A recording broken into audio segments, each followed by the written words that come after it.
अस्सलाम वालेकुम। आज हम लोग पढ़ेंगे some terms used with dimensions, यानी जो डायमेंशन वाला टॉपिक था उसका सब टॉपिक पढ़ेंगे। तो there are few terms that are used in dimension analysis which are जो कुछ टर्म्स होती है जो हम लोग डायमेंशन के साथ जब हम लोग डायमेंशन को फाइंड आउट करते हैं तब हम लोग यूज़ करते हैं। सबसे पहले फर्स्ट है dimensional variables. The physical quantities which have dimension of variables magnitude variable magnitude are called dimensional variables. तो इसका क्या मतलब है कि कुछ टर्म्स ऐसी हैं, सम फिजिकल क्वांटिटीज ऐसी हैं जिनकी डायमेंशंस वेरिएबल हैं, वेरिएबल मैग्नीट्यूड है। जिस तरह हमारे पास क्या है, फोर्स है, एनर्जी है और एक्सेलरेशन है। उसके बाद हमारे पास क्या, डायमेंशनल कॉन्स्टेंट्स ऐसी को बोलते हैं जिनकी हमारे पास वैल्यूज़ जिनके हमारे पास डायमेंशन कोई नहीं होती और उनकी डायमेंशन हमारे पास बिल्कुल भी नहीं होती। The physical quantities which have the dimension but are constant in magnitude are called dimensional constant.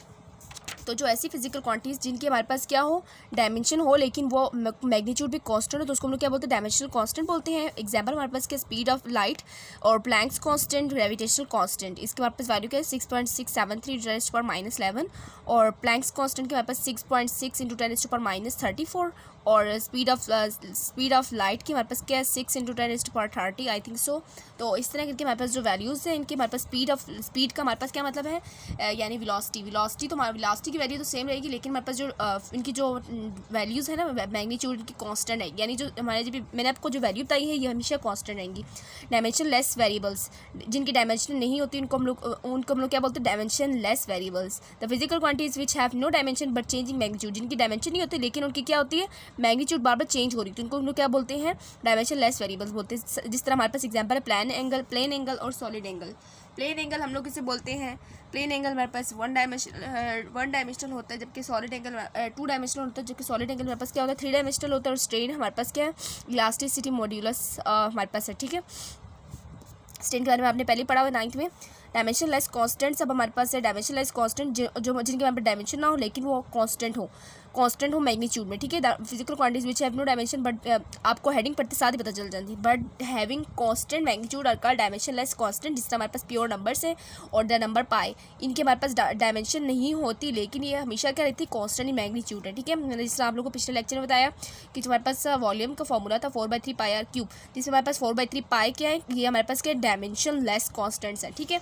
अब हम लोग नेक्स्ट इसके बाद सब टॉपिक पढ़ते हैं, डायमेंशनल फार्मूला।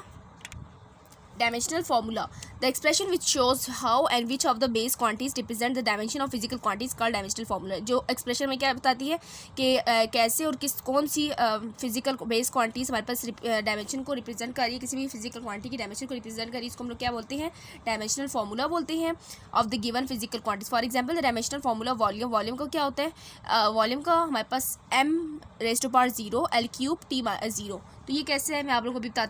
तो स्टूडेंट्स अगर आप लोग यहाँ पे देखें, मैंने आप लोगों को जो वॉल्यूम का फॉर्मूला बताया था L³ बताया ना, हम लोग अगर स्टैंडर्ड में पढ़े तो MLT, ये आप बात याद रखनी, ठीक है। MLT, M पहले आता है, L बाद में आता है, T बाद में आता है। लेकिन अगर मैं इसको यहाँ पे पुट करूँ तो मेरे पास क्या बनेगा, m⁻⁻0। m यहाँ पे तो मौजूद नहीं है ना, तो इसलिए मैं क्या लिख दूँगी, 0 लिखूँगी, m⁻⁻0 L⁻³ और T भी मैं यहाँ पे मौजूद नहीं तो मैं T⁻ भी 0 लिख दूँगी, ठीक है। इस तरह हमारे पास स्टैंडर्ड फॉर्म है लिखने का। और इसी तरह मैं आप लोगों को आपकी बुक में से अगली बताऊँ तो मेरे पास किसके, स्पीड की वेलोसिटी का हमारे पास क्या निकला था, वेलोसिटी, मैं वेलोसिटी लिख रही हूँ, वेलोसिटी की क्या निकला था, LT-1 निकला था। LT-1 को मैं कैसे लिख सकती हूँ, m को भी, अब मैं MLT के फॉर्म में लिखना चाहती हूँ तो मैं m को 0 लिख दूंगी क्योंकि m की वैल्यू नहीं है और l की है, l यहाँ पे मौजूद है तो l को कुछ भी नहीं लिखूंगी, l के ऊपर पावर नहीं लगानी और t के ऊपर -1 लगानी है। तो मेरे पास एग्जैक्ट फार्मूला बन गया जो को हम लोग डायमेंशनल फार्मूला जिसको हम लोग कहते हैं, ठीक है स्टूडेंट्स। इसके बाद हमारे पास डायमेंशनल फार्मूला ऑफ एक्सेलरेशन है। एक्सेलरेशन की डायमेंशनल फार्मूला क्या होता है, LT-2, और इसको मैं इस फॉर्म में लिखूँ तो मेरे पास क्या बनेगा, MLT-2, m⁻⁻ क्या बनेगा, 0, m की पावर 0 होगी क्योंकि m यहाँ पे मौजूद नहीं है इसलिए मैं m⁻⁻0 लिखूँगी।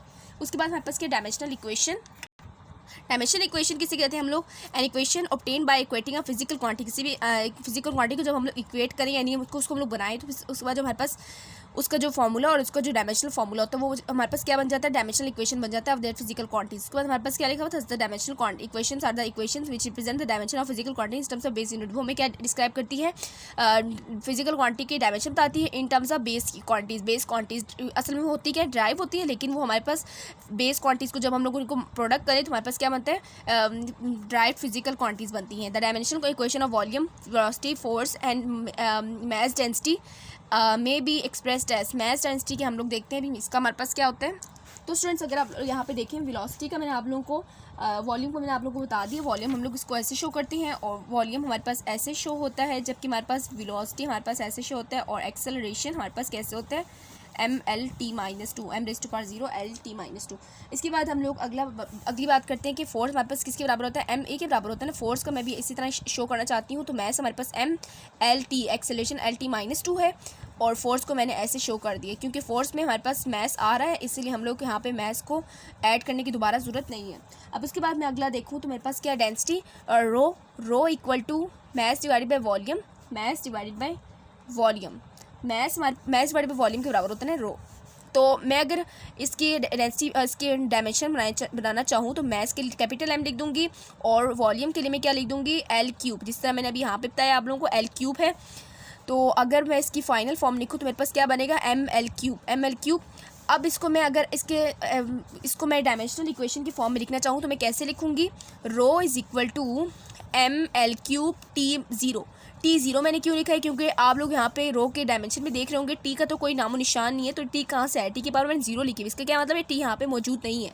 सो आप लोगों ने ऐसे ही इस डायमेंशनल इक्वेशन को बताना है, ठीक है। इसके बाद हम दोबारा बुक पे देखते हैं। बुक पे यहाँ पे उसके बाद क्या लिखा हुआ है, the dimensional equation can be obtained from the equation representing the relation between the physical quantities. इसको हम लोग कैसे ऑब्टेन कर सकते हैं कि जो क्वांटिटीज इनकी रिलेशन को शो कर रहा होगा उस तरह भी हम लोग इसको शो कर सकते हैं, ठीक है।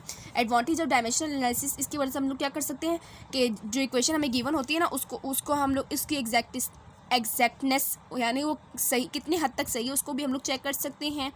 लेकिन in order to show the rightness of physical quantity we have to show the dimension on both sides of equation are same, यानी उन दोनों तरफ वाले इक्वेशंस को सेम होना चाहिए। दोनों साइड्स वाले जो वैल्यूज़ गिवन है उनको सेम, जिस तरह आप लोग यहाँ पे देख रहे होंगे। अगर मैं इसका डायमेंशन निकालूंगी तो अगर मेरे पास ये भी और ये भी दोनों साइड सेम आए, left hand side right hand side बराबर आए, तो उसका क्या मतलब ये इक्वेशन हमारे पास, ये फॉर्मूला हमारे पास ठीक है। इसके बाद हमारे पास क्या है कि without any regard to the form of formula, हमने फॉर्म ऑफ फार्मूला को नहीं देखना है, यानी हम कहेंगे इसमें एफ लिखा हुआ है ये तो mv²/r² लिखा हुआ है, तो ये दोनों आपस में इक्वल नहीं हो सकते। तो इस तरह नहीं होता स्टूडेंट्स, आप लोगों ने पूरा मेथड करके बताना होता है, ठीक है। इसके बाद हम लोग नेक्स्ट पेज पे चलते हैं। This also called principle of the dimensional homogeneity of physical equation. इसको हम लोग क्या बोलते हैं, dimensional principle of dimensional homogeneity of physical equation. Homogeneity का क्या मतलब है कि एक ही मिक्सचर, ठीक है। होमोजीनियस का मतलब क्या है, एक ही फेस नज़र आना।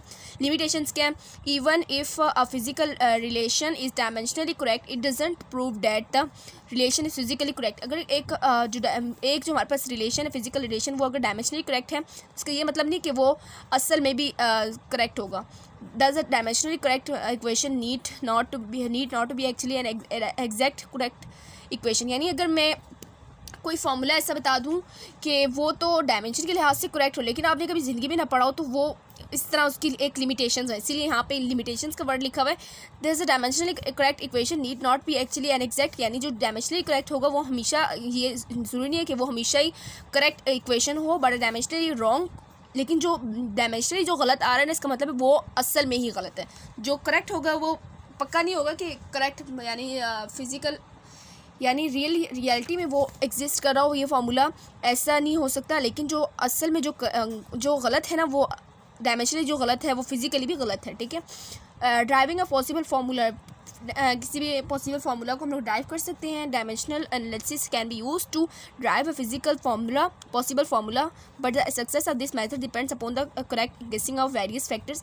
यानी हम लोग इसकी मदद से क्या कर सकते हैं कि किसी भी फार्मूला को ड्राइव कर सकते हैं। इसका भी लेक्चर मैं आप लोग को अपलोड करूँगी इंशाल्लाह। इसके हमारे पास असाइनमेंट्स भी हैं और हमारे पास इसके एग्जाम्पल्स भी हैं, वो भी हम लोग करेंगे। Dimensional analysis is very useful in deducing in making relations among the interdependent physical quantities. However, dimensionless constants cannot be obtained by this method. इसकी मेथड से हम लोग dimensionless constants को हम लोग फाइंड आउट नहीं कर सकते.